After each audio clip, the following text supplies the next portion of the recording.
graduates, family, friends, faculty, administrators, to the 4th MSU Denver Social Work Pitting and Hooding Ceremony. You deserve that. Today we mark your progression towards being full-fledged members of this academic community of scholars, of social workers. And we look forward to having you as colleagues. But what I'd like you to do right now is to stand up for a minute and turn to the people in the back of the room. Go ahead, stand up. Turn. Because those folks in the back, give them a big wave.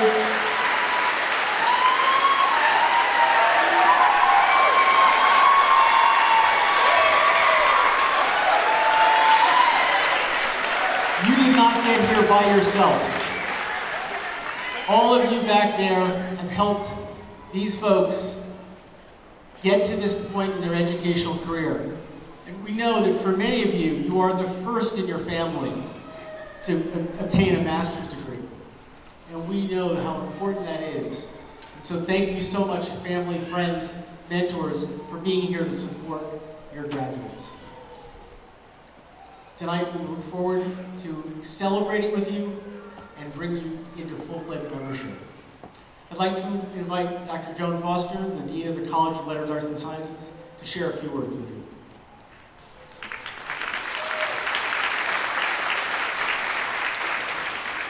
Good evening and congratulations. I am so proud of all of you.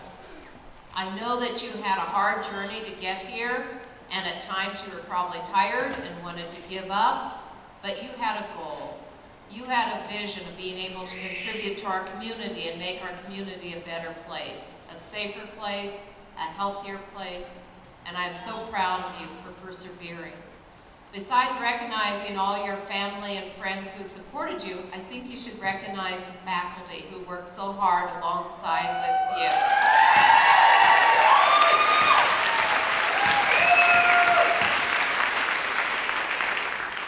This is a great department that you're graduating from. And all I can say is I wish you the best as you continue on your journey, and make sure you stay in contact with us. We want to hear about what you learn and what you do and accomplish. Congratulations.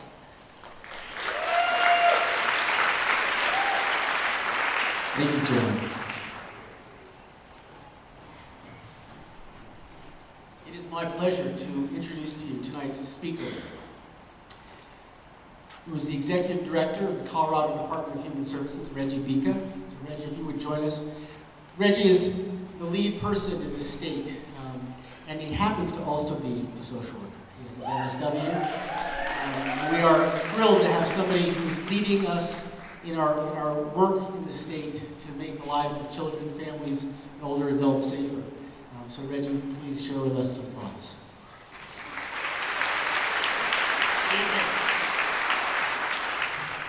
Thank you very much. It is beyond an honor to be here with all of you this afternoon. Thank you so much. On behalf of Governor John Hickenlooper and all of us at the Colorado Department of Human Services, congratulations, graduates. I was thinking as I walked in this evening, I probably should have brought our Director of Human Resources with me. I missed that opportunity. You all have chosen a rather young yet very noble profession as your life's work. Each of you have had a moment leading up to today when it became clear to you that your life's work would be to help those who need it most, to be there to help someone when they're facing their darkest day, to organize a community of people to change a neighborhood, or to address a plight, or perhaps conquer the oppression of poverty. This journey that you're about to embark upon, your calling, may be a difficult path to walk at times, but the journey on the path, I promise, will be rewarding and fulfilling. The field of social work has evolved tremendously since the days of Jane Addams. Heck, it's even changed since I earned my MSW back in the year 2000. The exciting thing is that change presents opportunity. Let me share with you some of the opportunities ahead for you as you move into this profession. Now, how many of you graduates today hope to focus your career in behavioral health, mental health or substance abuse? Thank heavens, because we need you. It's estimated that over the last decade, 127,000 low-income Coloradans needed but did not receive behavioral health services. Part of this phenomenon can be explained by insufficient funding for behavioral health, but that's not the whole story. When asked to describe Colorado's behavioral health care workforce, professionals in the field describe to us words like patchy, disjointed, and woefully inadequate to meet Colorado's behavioral health needs. This is even more of a challenge for those who live in rural areas of our state, or live in urban, uninsured or underinsured areas, or for those that speak a language other than English. With the onset of deinstitutionalization in the mid-20th century, accompanied by a lack of community supports and services to make these transitions successful, many people with serious and persistent mental illness have moved into our jails and into our prisons. As a matter of fact, our State Department of Corrections is Colorado's largest mental health provider. But there's opportunity for this challenge. If we continue to practice the same approaches if we continue to practice and approach these issues with the same approaches and practices we've used for decades, we'll simply leave more and more Coloradans behind. Advances in psychotropic medications, expansion of Medicaid to new single adults with the Affordable Care Act, and the governor's creations of crisis mental health services throughout the state, including crisis stabilization centers, mobile crisis teams, and respite locations, offer new opportunities to address these unmet needs in our state, and by the way, offer great job opportunities for all. How many graduating today hope to have a career serving children and families? Awesome. We need you. Childhood poverty has been increasing in Colorado for more than a decade. Only last year did we begin to see a small decline in the percentage of kids living in poverty. Let me break this down a little bit further. The number of kids living in poverty has increased 115% since the year 2000. And for younger children, those under age 6, it's even worse. That's grown by 125%. Colorado has the third fastest growing rate of childhood poverty in the nation. What we know is that Roosevelt's New Deal and Johnson's War on Poverty, while revolutionary in their day, may not be the best strategies to move families from poverty into the middle class given today's new economy. You and I are called upon to find new ways to combat this persistent oppression called poverty. One that engages the whole family in the effort and has a lens to sustained economic security from one generation to the next. Helping Coloradans who are unemployed to get a job, a good paying job, and the ability to stay in that job or to advance into the next job. At the same time, we have an opportunity to invest in their children through high quality early care and education. These are the next steps that you and I need to be innovating and challenging together as we look to the future that will not only move our citizens ahead, it will move all of Colorado ahead. And how many of you hope to work with our seniors? We really need you guys. With the aging baby boomer generation, we have more people in their senior years than ever before. And this occurs at the same time that people are living longer than has ever been the case in the history of the world. Colorado has one of the fastest growing aging populations in the country.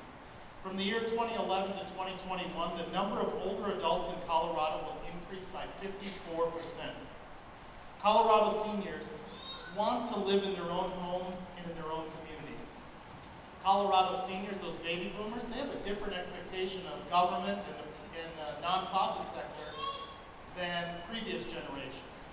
They expect choice. They expect to be able to live freely the way that they want to live.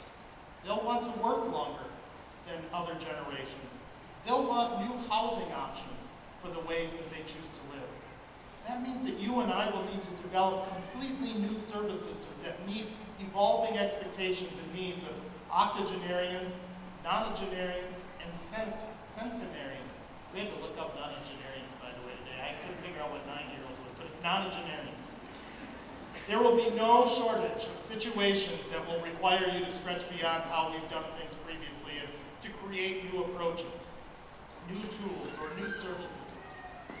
But really, that's what we've always done as social workers. From our very beginning, Jane Addams, think about it. She was innovating and building new approaches to meet the developing needs of her time. Social workers are the ultimate transformational leaders.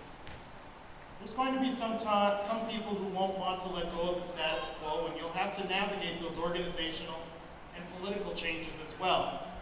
If you haven't read the Denver Post, I'm going through a bit of that myself these days.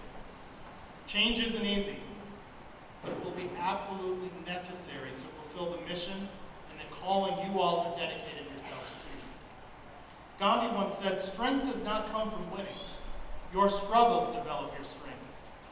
When you go through hardships and decide not to surrender, that is strength. Now, this is to the parents in the room. I don't want you to get worked up about this next thing I'm going to say, because you probably put a lot of money and time and effort into your students to be graduating today. But graduates, as you begin the next phase of your life, I challenge you to not pursue a career, but to pursue making a difference. If you do that, you make a difference. The career, I promise you, will happen on its own. Have the courage to follow your heart and your intuition. Challenge conventional thinking, and set out to make the world a better place than you found it.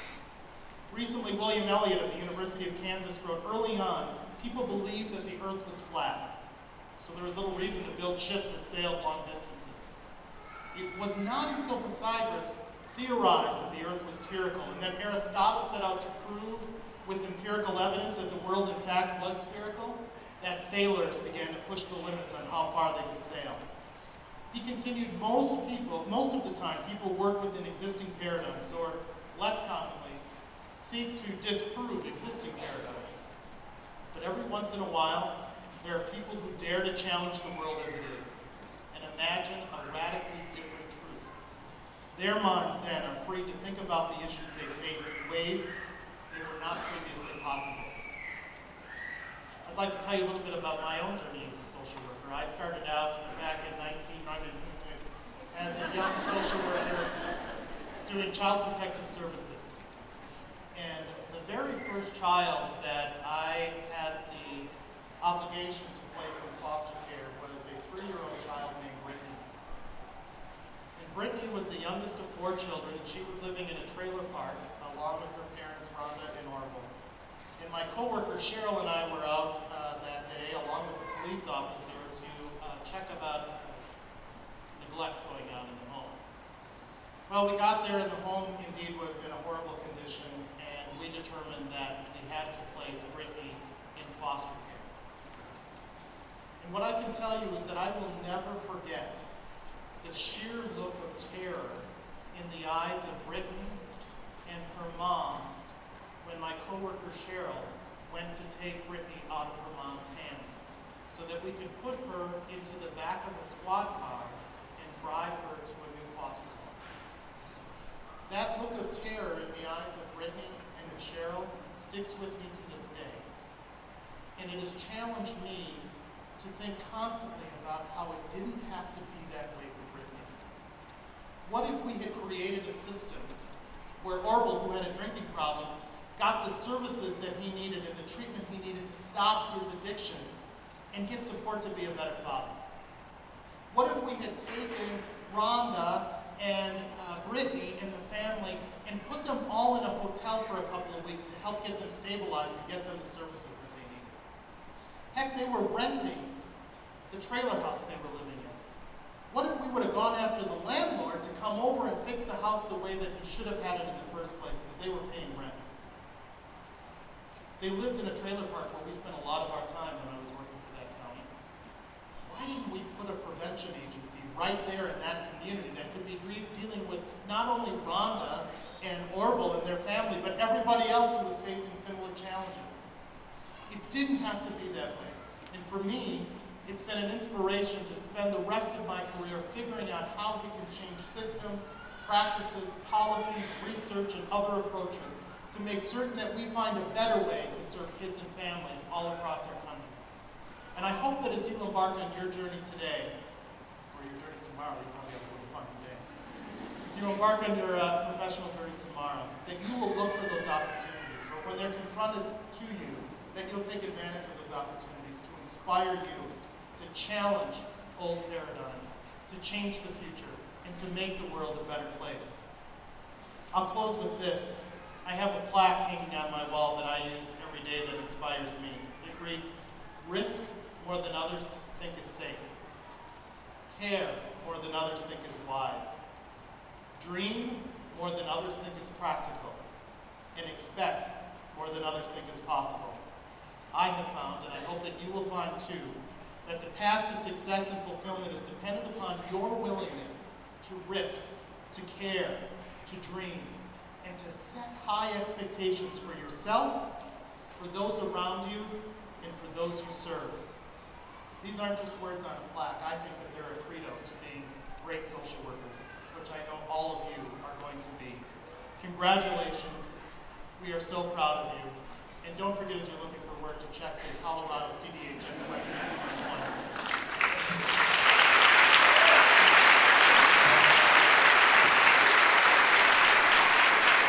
Thank you so much, Randy. Isn't it inspiring to know that this man is leading our efforts in the state of Colorado? That vision of change that you all are going to be a part of, making this world a better place. Thank you. I'd like to now introduce to you Provost Grolich. Provost is the Chief Lead Academic Officer in the institution, and it's my pleasure to have her come and share some thoughts with you.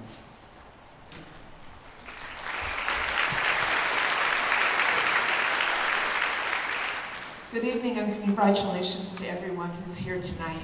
I know it's all about you. I'm going to get to that.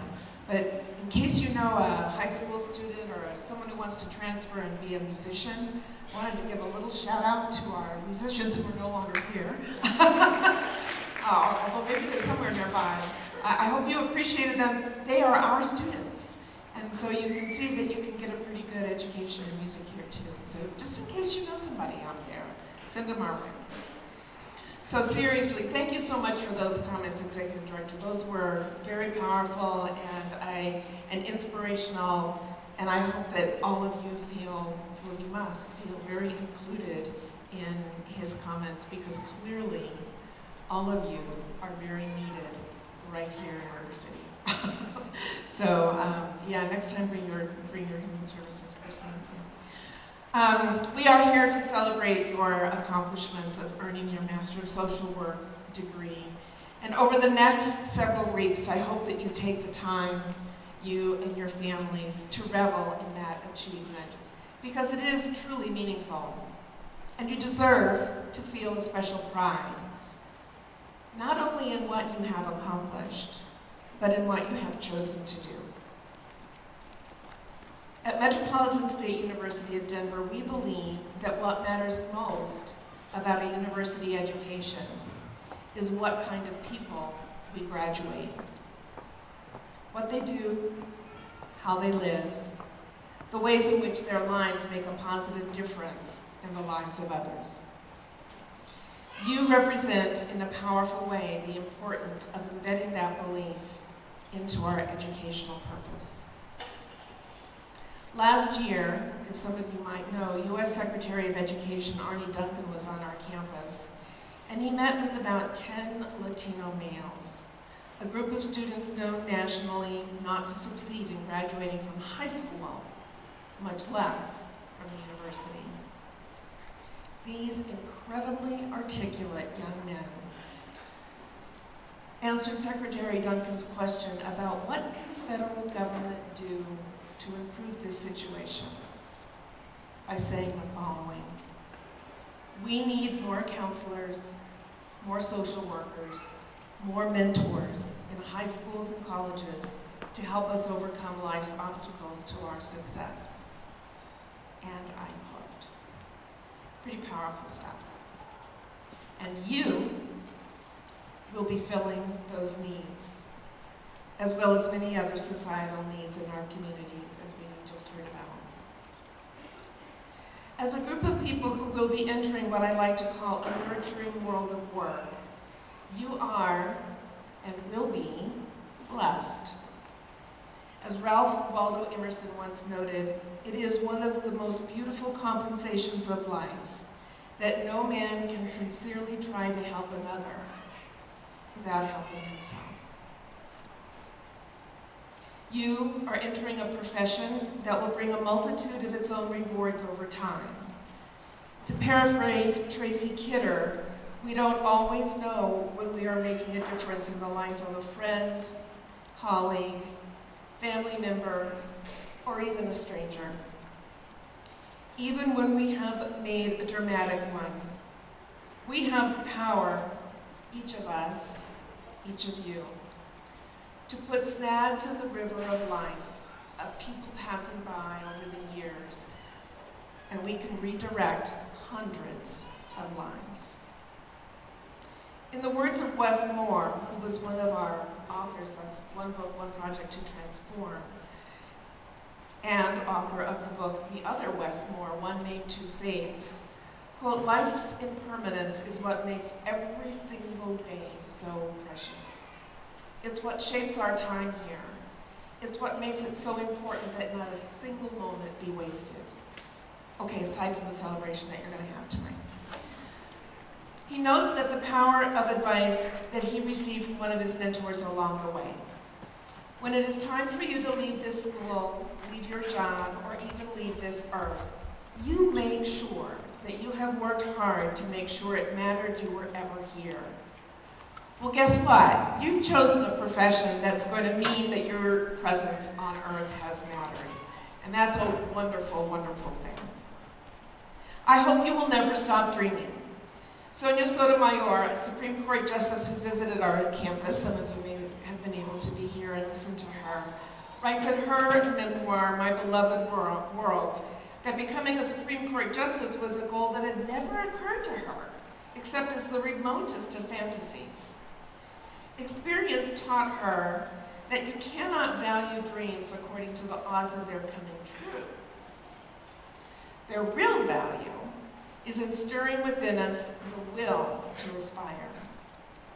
That will, wherever it finally leads, does at least move you forward. And after a time, you may recognize that the proper measure of success is not how much you've closed the distance to some far-off goal, but the quality of what you've done today. I will end by saying that I am in awe of what you have chosen to do with your lives, truly. And by quoting Albert Schweitzer, "I don't know what your destiny will be, but one thing I know. The only ones among you who will be really happy are those who will have sought and found how to serve." That is you. Congratulations to all of you.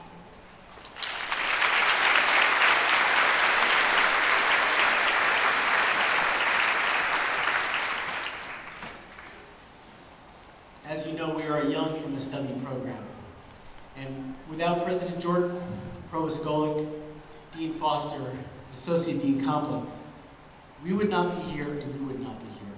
Their support has really helped this program to be as successful as it is, and you are all proof to our success. So thank you to you both, all of you.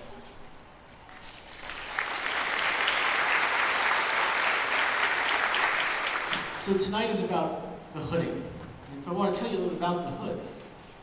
The presentation of the academic hood is a special recognition for the Masters of Social Work candidates, during which Dr. Joan Foster and myself will present the academic hood. We will actually hood you. This signifies your success in completing your graduate program, as well as your full participation in the academic community. The colors of the facing on your hood, in this case citron for social work, represents the discipline that you're getting, and that's true for all hoods. The inside color, the lining, red, is for the institution, in this case MSU Denver. Once hooded, you will forever proudly wear the colors of the Masters of Social Work program at Metropolitan State University of Denver, and you will forever be a part of our community. As our Masters of Social Work candidates come forward and receive their academic hoods, Dr. Joanne Bailey, our director of our MSW program, will read your names, and Dr. Foster and myself will place the hood on each candidate. So at this time, I'd like to invite the candidates to come up and begin that process.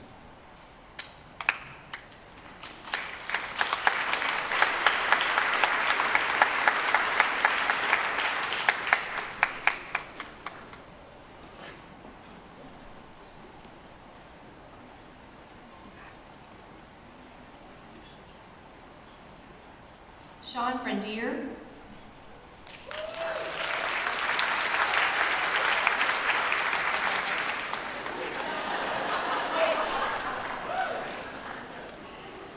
I'm used to it.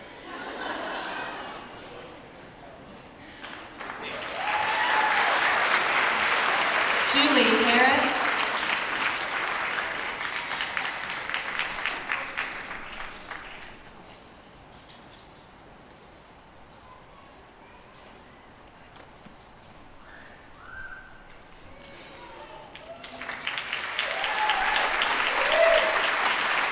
Ayelet Schmel.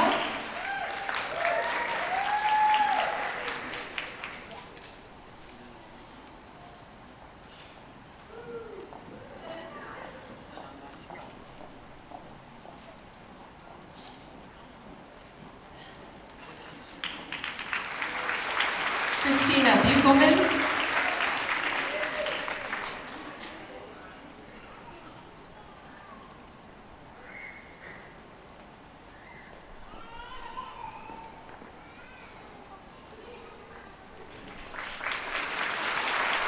Abby Marie Montoya.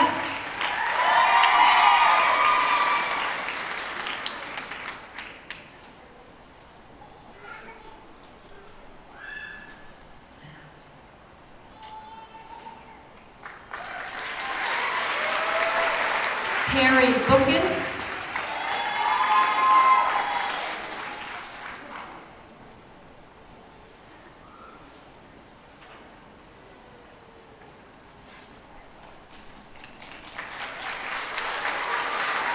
Eileen Pemberley.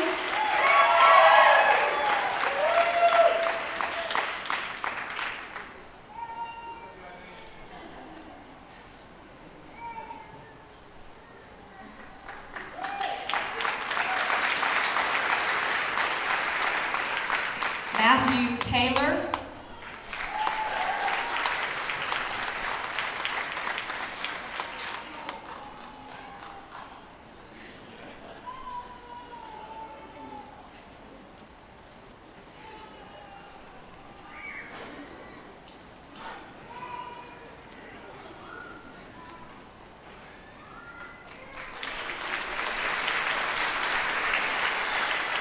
Amanda Lighthizer.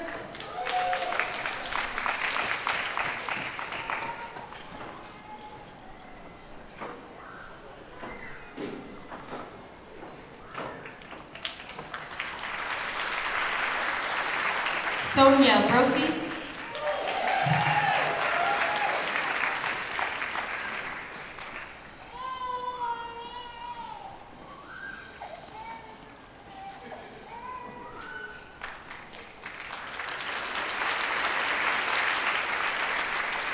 Jennifer Wagner.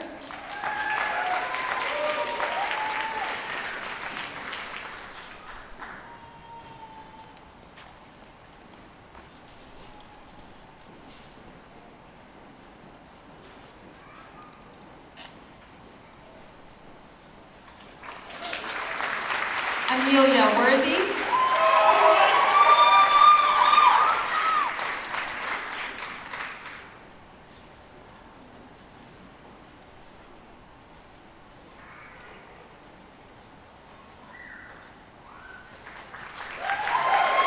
Angelica Torres.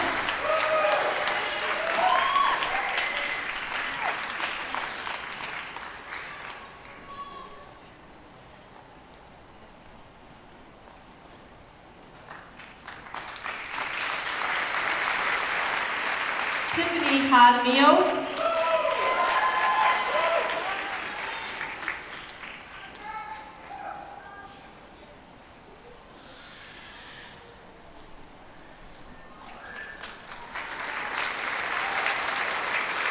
Shauna Riken.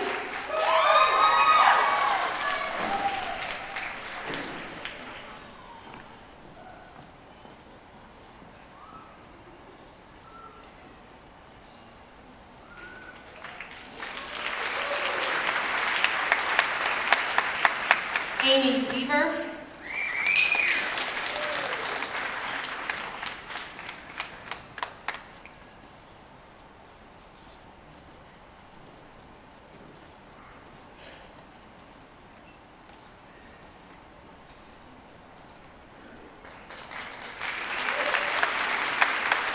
Allison Ham.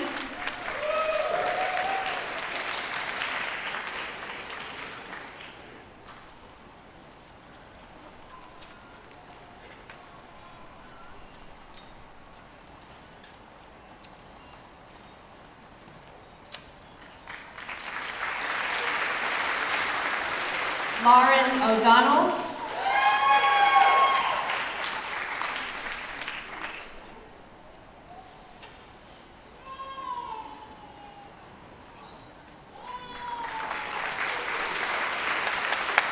Megan Hacker.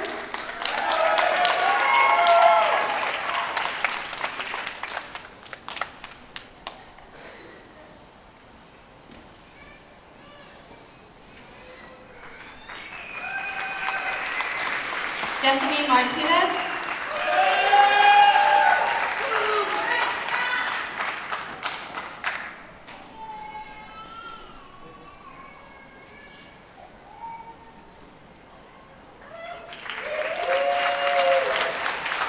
Elizabeth Gallagher.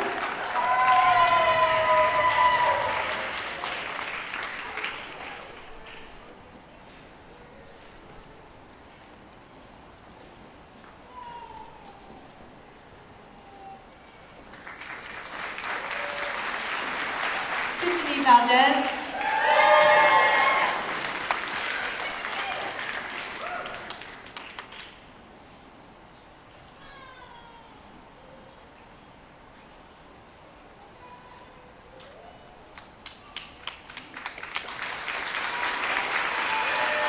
Holly Odell.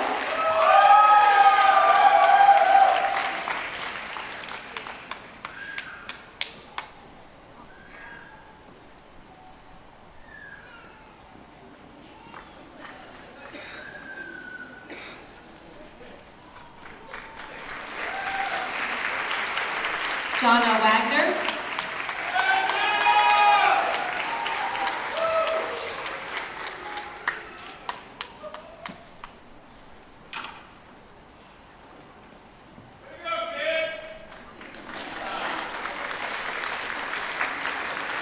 Rachel Overton.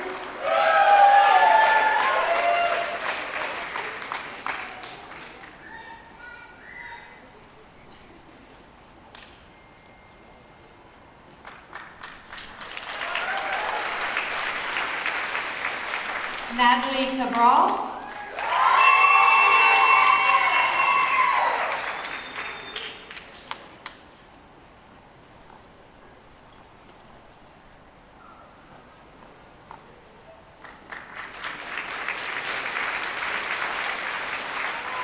Madison Fredericks.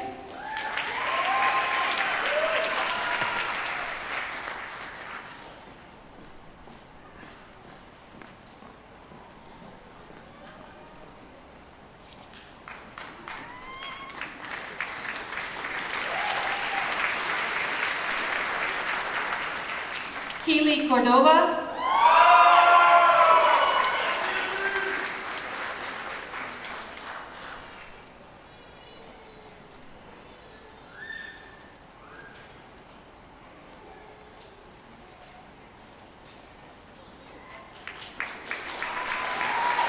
Amanda Brookie.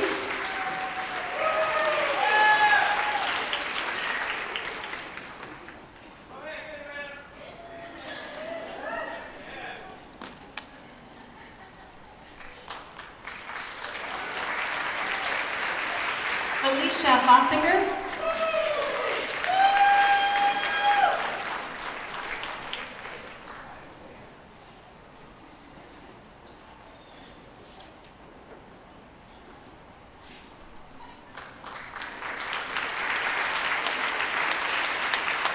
Parker Sawyer.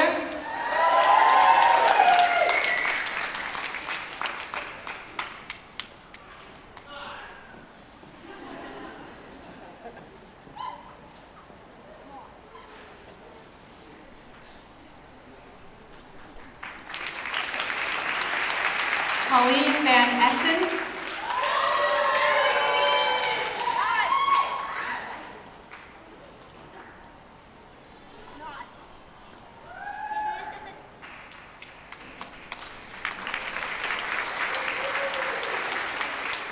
Megan Smith.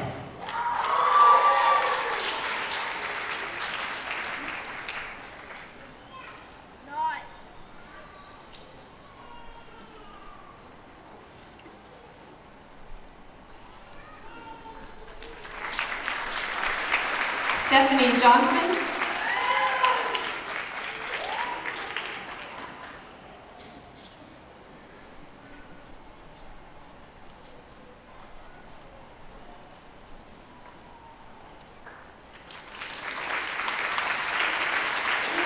Jenny Lucas Crick.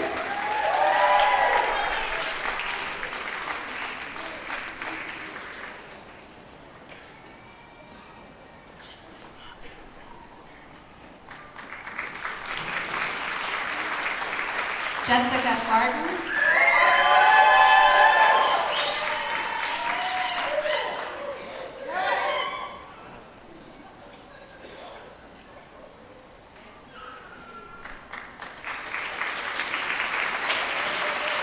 Iris Converse.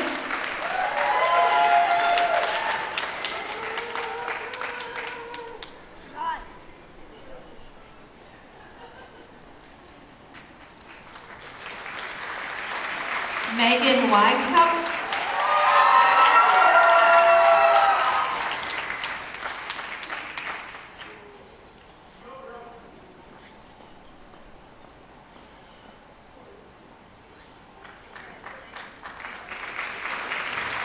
Molly Judson.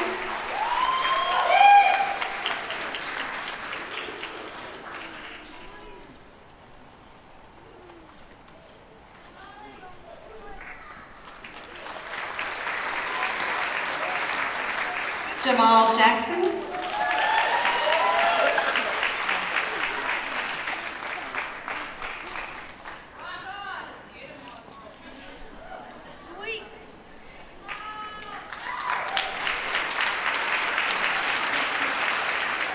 Angel Size.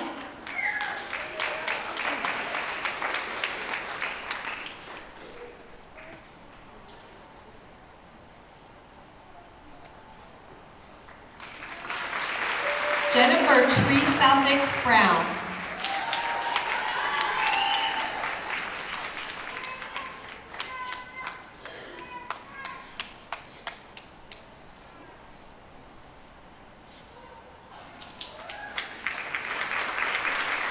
Tasha Tollard.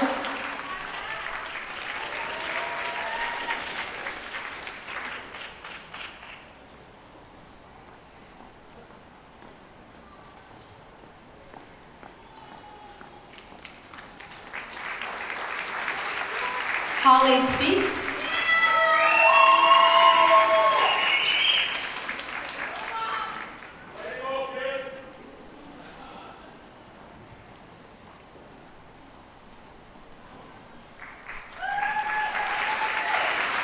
Christina Mollenkamp.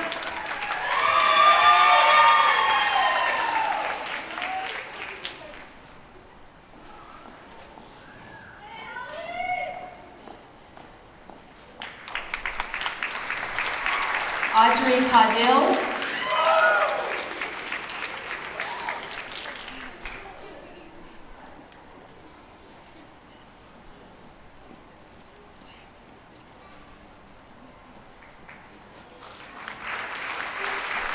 Mary Beth Pacholi.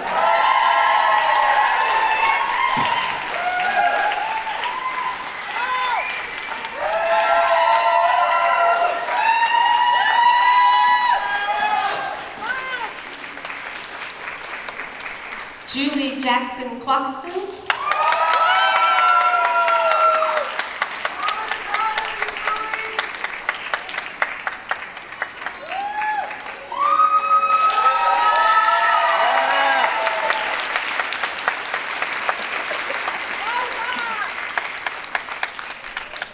Melody Bergstrom.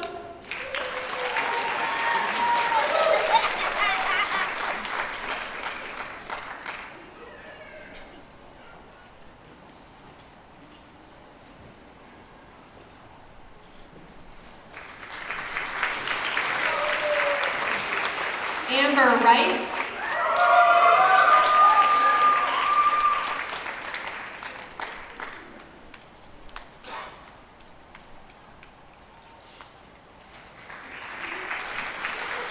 Cinnamon Romero.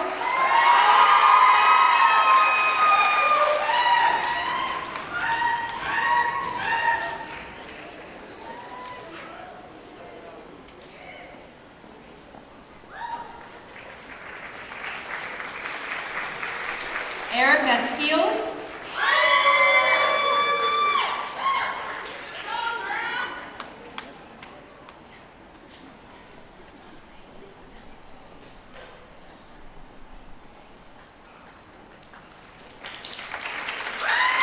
Mackenzie Cook.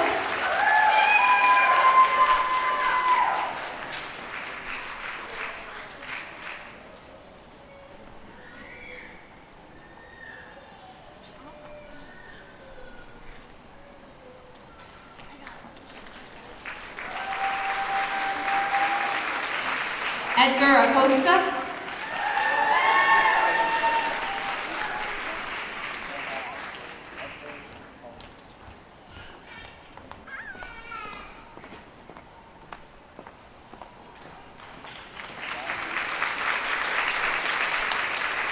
Leah Presnell.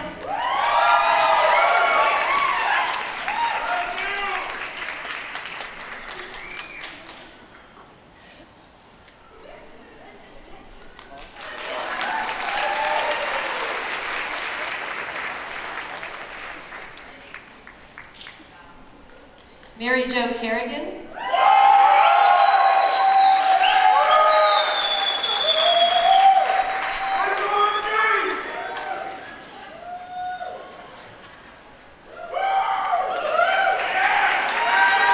Marissa Phillips.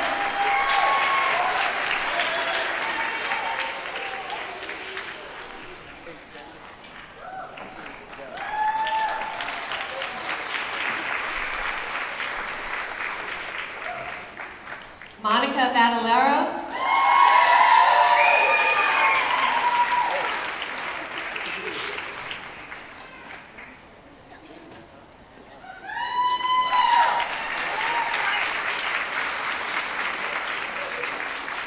Michelle Powner.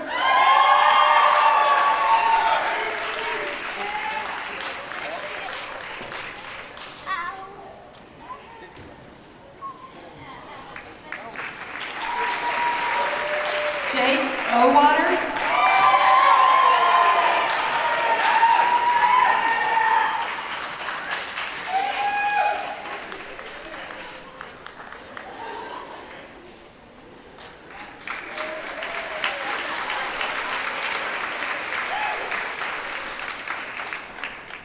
Sarah Bauman.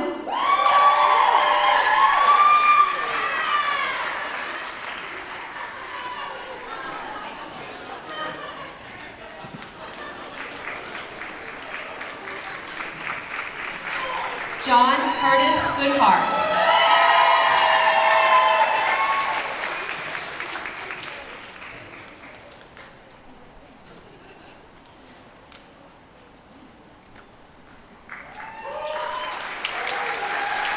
Shannon Stockman.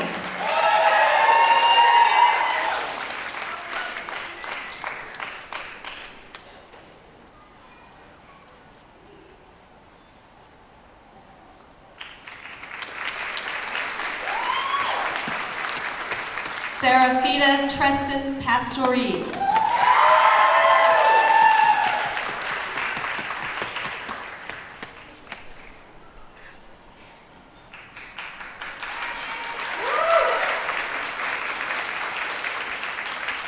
Carmel Kelly.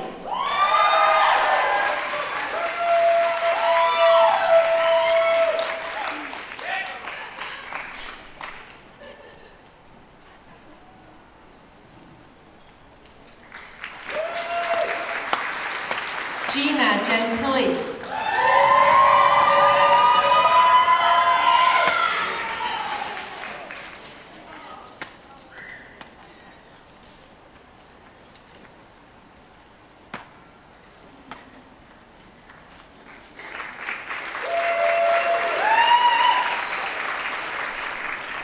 Robin Jameson Hernandez.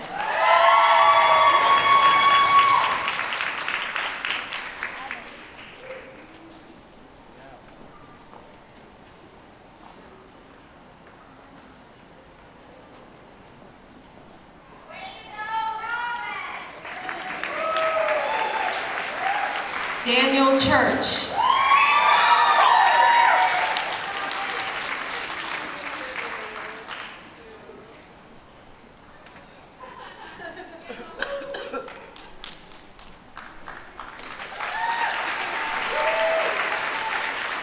Bradley Stephen Aller.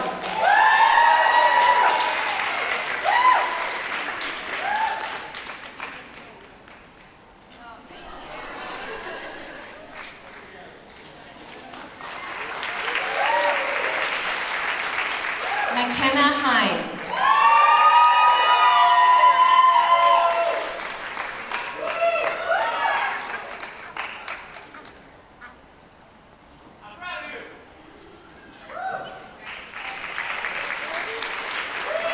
Travis Jurdam.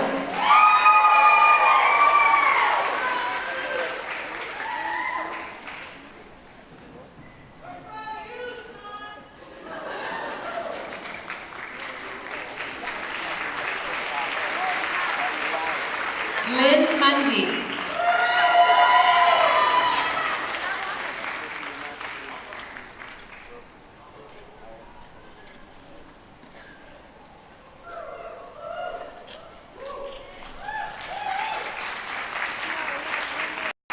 Rachel Lehman.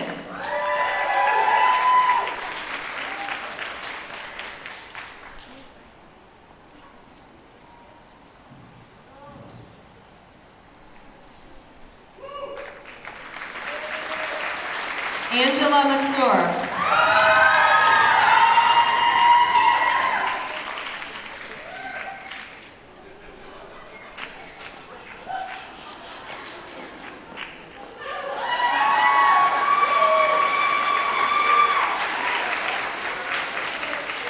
Kelly Schertz.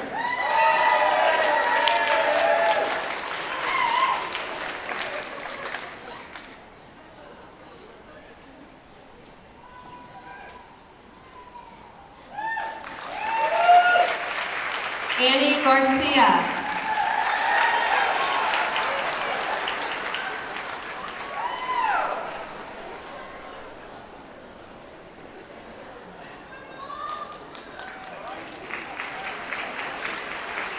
Janet Washburn.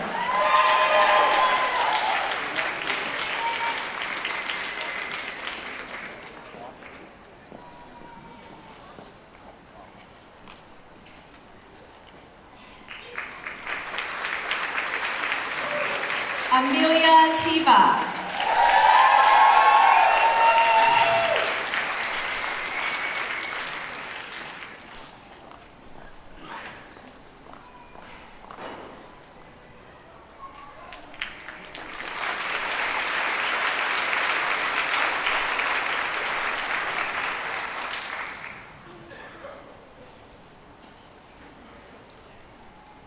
Let's give all those graduates a round of applause.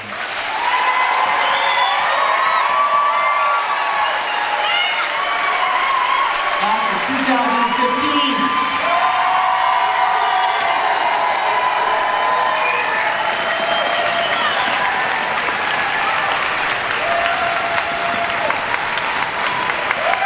Nice.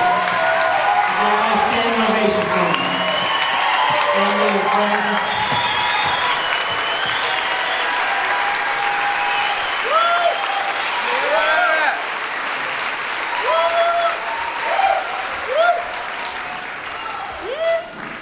So each year, the graduating students in the MSW program select a speaker from their class that they want to address them. This year, the students have chosen Sean Rendier. Sean began his educational journey at MSU Denver 5 years ago. After he took his first human services class, he knew he had found his calling.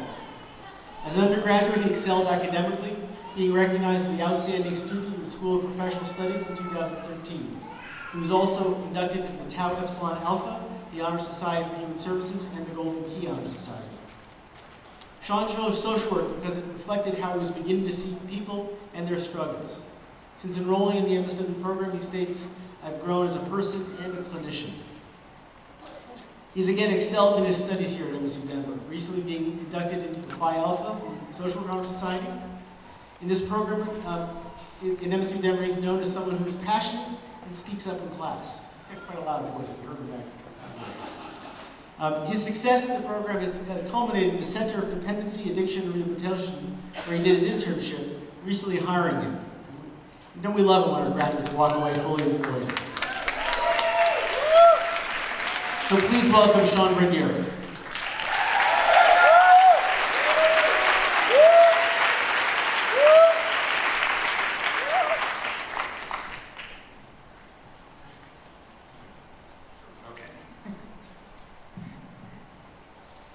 Okay, this thing's annoying. All right, so it's not the critic who counts. It's not the man who points out how the strong man stumbles or where the doer of deeds could have done them better. The credit belongs to the man who is actually in the arena, whose face is marred by dust and sweat and blood, who strives valiantly, who errs, who comes short again and again. Because there is no effort without error and shortcoming, but who does actually strive to do the deeds, who knows great enthusiasms, the great devotions, who spends himself in a worthy cause, who at the best knows in the end the triumph of high achievement, and who at his worst, if he fails, at least fails daring greatly. Theodore Roosevelt. Through my journey of life, I've spent a great deal of time pondering what it means to be great. When I was young, I thought people who were astronauts and cowboys, and what every kid wanted to be, a marine biologist. As I grew, it really became about people who made lots of money, drove fast cars, and had awesome stuff. However, over the past 5 years, as I have found out who I was, I realized the people who are truly great have these three things in common: kindness, faith, and courage. It is these people who dare greatly. Philosopher Pima Chodron notes, "We don't set out to save the world. We set out how to wonder how other people are doing and reflect on how our actions affect other people's hearts." On our own journeys, we came across people with different beliefs, views, and values all the time. We discount the person as a them simply because they're so different than us. The value of kindness asks us to give a little piece of ourselves. Our heart can become enriched if we allow people a safe place to be different. Although I've been trained to be a good listener, I encourage all of you to open your mind and listen to others, not to respond, but to simply understand. The one common denominator we have as human beings is we all want to be heard. In this ever-partisan world we're living in, where everyone thinks they are right, the truth is it really doesn't matter. It doesn't matter if you have an R or a D behind your name. Our politicians only have one agenda: to get reelected. Our duty is to not needlessly get wound up in that entire mess. Look at us. Look at your loved ones. We have all battled in the arena, and despite the bruises and scrapes, we all have one common purpose, and that is to be kind. Kindness may not get us on the 5 o'clock news, but showing up to the people who we are constantly and wholeheartedly serving serves us well. And not only does being kind serve us, it biologically changes our brain to be able to withstand distress better. Kindness is contagious. The great names in history, the ones who have truly stuck in the popular lexicon, when you think back, what were they good at? They were brilliant at being kind. Kindness is contagious. The great names in history, I just said that. In the spirit of kindness, I encourage all of you to turn to the people that you're with today and just whisper, "I love you." or pat them on the knee or on the back, simply just because. And once the ceremony is done, I want you to look at your graduate and tell them truly how proud you are of them. Allow yourself to be vulnerable.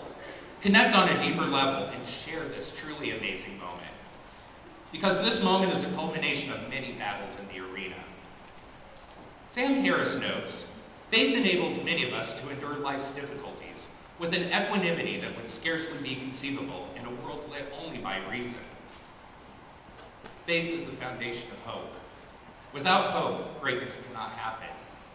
I ask all of you to wake up each day with the faith that the work we do will lead to better outcomes for the people we work so hard for. Faith also enables grace. If all of us just agreed to let one grudge or one argument go and make it a practice to be more vulnerable to those who love us, then being seen and being heard wouldn't be such a struggle. Most of humanity carries around unbearable amounts of pain. And out of fear, they hide it away. Faith is putting out our story to those who have earned the right to share space with it. I've had the opportunity to hear part of my classmates' journeys, and I felt honored to be in a class with some bright, kind, courageous people. These men and women are nothing short of amazing, and I am honored to call many of them my friends, and all of you my colleagues. I have unbelievable amounts of faith that we as a class are going to change a lot of lives for the better. I have faith that the relationships that we have formed will be long-lasting. You know what? We have erred. We have come up short. We've had plenty of critics in our life, but we got through this together. And as we move from student to professional, I have faith that these wise, gentle, funny people will move out into the workforce with great ideas, open hearts, and a lot of passion. And finally, Winston Churchill knows, courage is what it takes to stand up and speak. Courage is also what it takes to sit down and listen. It takes courage to begin this new chapter in our lives. It takes courage to be great. If there isn't any blood, sweat, or tears when we stand up for what is right, we as human beings have failed. Courage also means being an advocate for ourselves. One of the worst sentiments ever uttered is, I'm not in it for the income, I'm in it for the outcome. We just spent 2 years becoming more educated than 93% of the world. You know what? That has value. We have value. I'm not saying we need to be rich in our pursuits. We need to start changing the dialogue and start advocating for ourselves. We always have courage when we advocate for our clients, and now we have to have courage to advocate for ourselves. The work we do does not have a price, and the rewards are far beyond money. But that doesn't mean we deserve to be paid less than any other professional. To each of you, have the courage to find a worthy pursuit. Know your value and hold your head up high. And while there is no guarantee that we'll succeed, if you have faith, act kindly, and walk with courage, we will all leave this world a better place. So after today, with the honor of our MSW being bestowed upon us, the doors to the arena have been opened. If all of you would stand up, Dr. Etan kind of stole my thunder. How many of you are brave enough to enter the arena with me? And for all of you in the audience, stand up and cheer for these guys. These are the warriors that are going to go out and fight for everyone. It's time to dare greatly.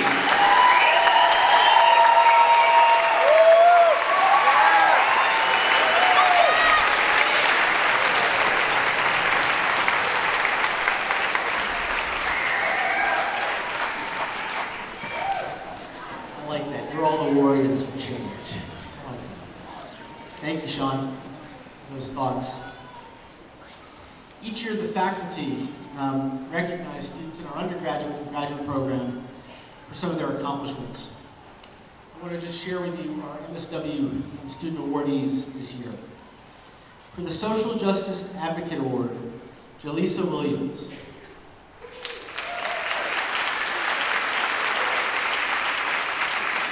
For the Social Work Scholar, Kirsten Spielman. And for the Social Work Leadership Award, Julie Harris. Julie is both the president of SASW and of Phi Alpha. And I would like to invite Julie up here because the students each year also select the faculty to be awarded. And Julie will come up and share with us that information.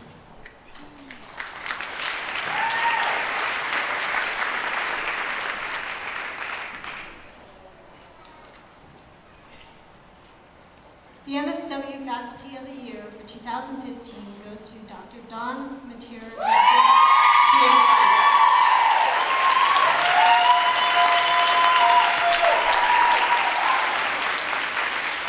Dr. Matera-Bassett is a licensed clinical social worker and an assistant professor at the Metropolitan State University of Denver.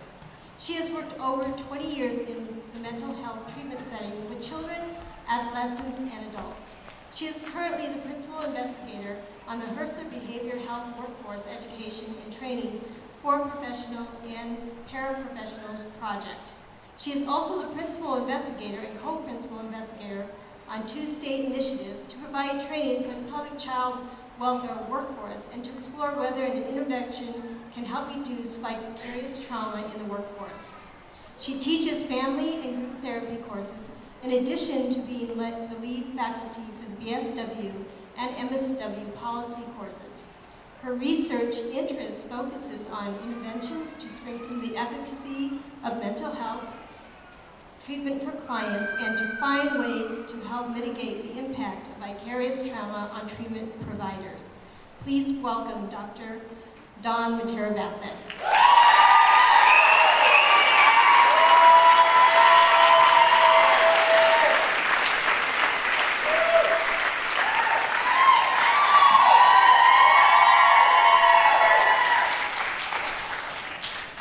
I'll keep it brief for once.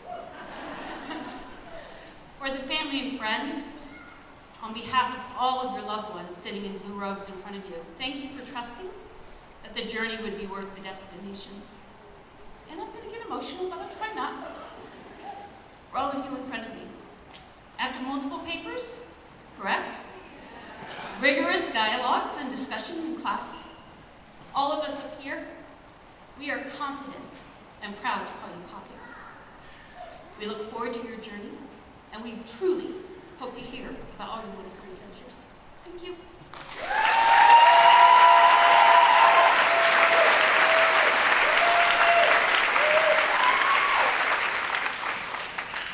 And I think this is the 3rd year in a row that you've been recognized. And rumor has it she's not an easy professor either. Which tells me something that you value your education, and that's really important. So as we begin to come to a close this evening, I want to remind you that you're actually not yet graduated. That happens on Saturday.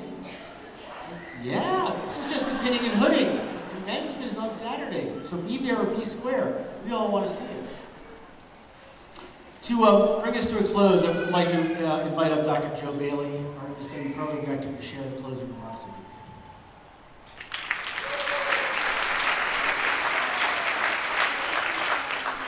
Wow, I know you can't wait for me to shut up and get out of here.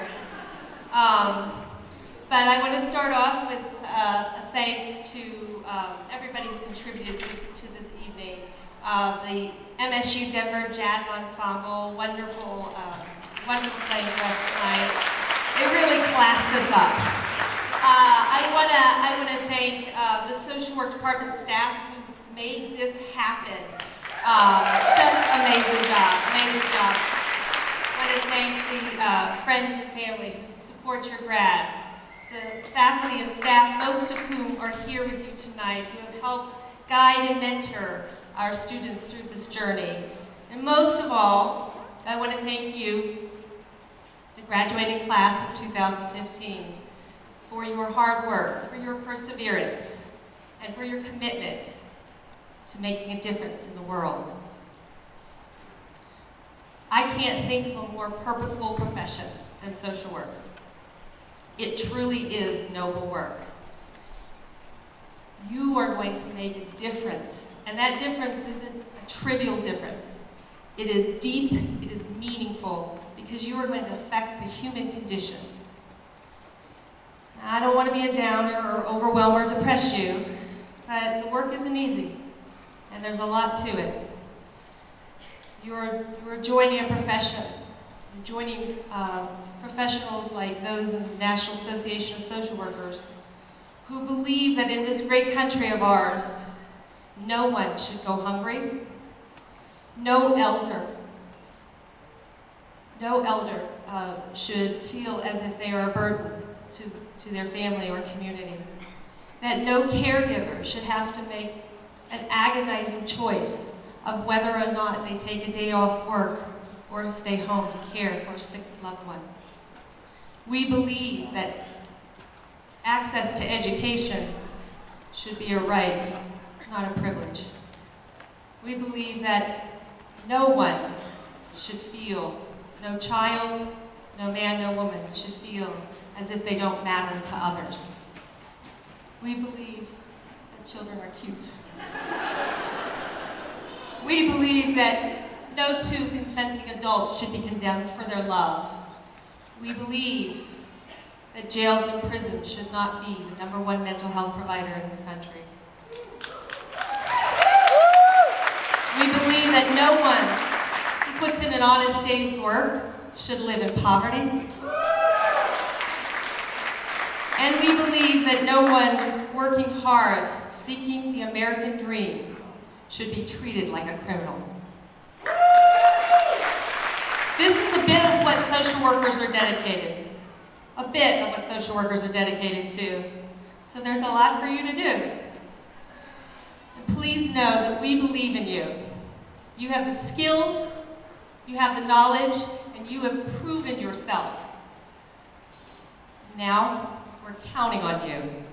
We're counting on you as new leaders in the profession to lift up humanity. But before you set off on your next journey, take a moment for yourself. You deserve it. You've worked hard, long and hard, and we know it. And so your friends and family and all of us here are gathered here to celebrate you and your hard work and your accomplishments.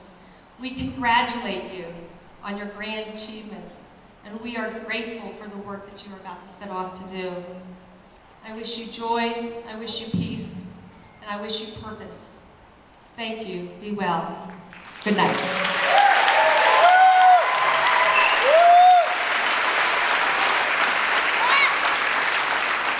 That's it. Go out and party.